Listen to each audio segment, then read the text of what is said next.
بڑی ڈیولپمنٹ آپ کے ساتھ شیئر کر رہے ہیں۔ امریکہ کی جانب سے اعلان کے بعد اسرائیل کی جانب سے بھی اب یہ بات سامنے آئی ہے کہ اسرائیل بھی اس 2 ہفتے کی جنگ بندی میں شامل ہے۔ پاکستان نے ایران اور امریکہ کے درمیان جامع جنگ بندی کے اسلام آباد معاہدے کا فریم ورک امریکہ اور ایران کے ساتھ شیئر کر دیا ہے۔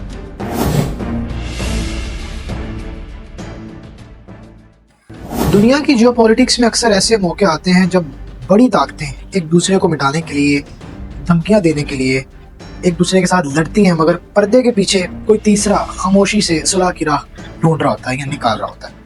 8 اپریل کل جب مڈل ایسٹ کی جنگ نے پوری دنیا کو ایسی تباہی کے دھانے پر کھڑا کر دیا تھا جہاں سے واپسی ناممکن لگ رہی تھی، تب پاکستان نے ایک ایسا ڈپلومیٹک کردار ادا کیا جس نے دنیا بھر کے قانونی اور سیاسی ماہرین کو حیران کر دیا۔ امریکہ اور ایران جو مہینوں سے، ہفتوں سے ایک دوسرے پر میزائلز برسا رہے تھے اور جن کی دشمنی ایٹامک جنگ کی طرف بڑھ رہی تھی، اچانک 2 ہفتے کی سیز فائر یعنی اعلان جنگ بندی پر راضی ہو گئے۔ اس حیرت انگیز کامیابی کا سب سے بڑا ثبوت ایران کے فارن منسٹر سید عباس اراغچی کی وہ سوشل میڈیا پوسٹ ہے جس میں انہوں نے پرائم منسٹر شہباز شریف اور فیلڈ مارشل آصف منیر صاحب کو ڈیئر بردرز کہہ کر پکارا ہے اور ان کی ٹائرلیس ایفرٹس یعنی تھکا دینے والی کوششوں کو سراہا ہے اور اس کا دل سے شکریہ ادا کیا ہے۔ جب ڈونلڈ ٹرمپ نے اسی نوٹ کو ٹروتھ سوشل پر شیئر کیا تو پوری دنیا کو سمجھ آ گئی کہ پاکستان اب صرف ایک اسپیکٹیٹر نہیں بلکہ پیس ٹاکس کی اصلی پاور بروکر بن چکا ہے۔ اس ڈپلومیٹک جیت کے ساتھ ایک عجیب و غریب سوشل میڈیا ایرر بھی جڑا رہا جس نے انٹرنیٹ پر ایک نئی بحث کو چھیڑ دیا۔ شہباز شریف نے جب پریزیڈنٹ ٹرمپ سے ڈیڈ لائن بڑھانے کی اپیل کی تاکہ ڈپلومیسی کو مزید وقت دیا جا سکے، بات چیت مزید ہو سکے، تو غلطی سے پوسٹ کے اوپر draft Pakistan P M message on X لکھا رہ گیا۔ اسکرین شاٹ دنیا بھر میں پھیل گیا، وائرل ہو گیا، لاکھوں لوگوں نے الزام لگایا کہ یہ میسج شاید وائٹ ہاؤس سے کاپی پیسٹ کیا گیا تھا۔ خیر، اس چھوٹی سی ٹیکنیکل غلطی سے ان بڑی ایفرٹس، ان بڑی حقیقتس کو نہیں بدلا جا سکتا جو اس رات پردہ نشین کمروں میں ہو رہی تھی۔ سی بی ایس نیوز کے مطابق ٹرمپ نے اس سیز فائر کو فائنل کرنے سے پہلے اسرائیل کے prime minister Benjamin Nitin Yahoo اور پاکستان کے فیلڈ مارشل آصف منیر صاحب سے براہ راست بات کی تھی۔ رپورٹس بتاتی ہیں کہ فیلڈ مارشل پوری رات U S vice president J D Vance اور ایران کے فارن منسٹر کے ساتھ رابطے میں رہے۔ یہ وہ وقت تھا جب دنیا سانس روکے کھڑی تھی، کیونکہ ٹرمپ نے چند گھنٹے پہلے ہی بیان دیا تھا کہ آج رات ایک پوری سیولائزیشن ختم ہو جائے گی، مطلب ایران کو ختم کر دیا جائے گا، اتنی تباہی پھیلائی جائے گی۔ سوال یہ پیدا ہوتا ہے کہ واشنگٹن اور تہران نے جو ایک دوسرے کا چہرہ دیکھنا پسند نہیں کرتے تھے، پاکستان پر ہی بھروسہ کیوں کیا؟ اس کا جواب پاکستان کی یونیک جیوگرافیکل اور ڈپلومیٹک پوزیشن میں چھپا ہے۔ ایران کے لیے اس کے عرب پڑوسی اب قابل اعتبار نہیں رہے کیونکہ ان کے امریکہ کے ساتھ پرانے اور گہرے تعلقات ہیں۔ انہوں نے اپنی بیسز ایران کے خلاف یوز کروائی۔ حال ہی میں ایران میں ریٹیلیشن میں گلف نیشنز پر اٹیک بھی کیے تھے، آپ نے دیکھا، جس سے ٹرسٹ ختم ہو گیا گلف کنٹریز پر ایران کا۔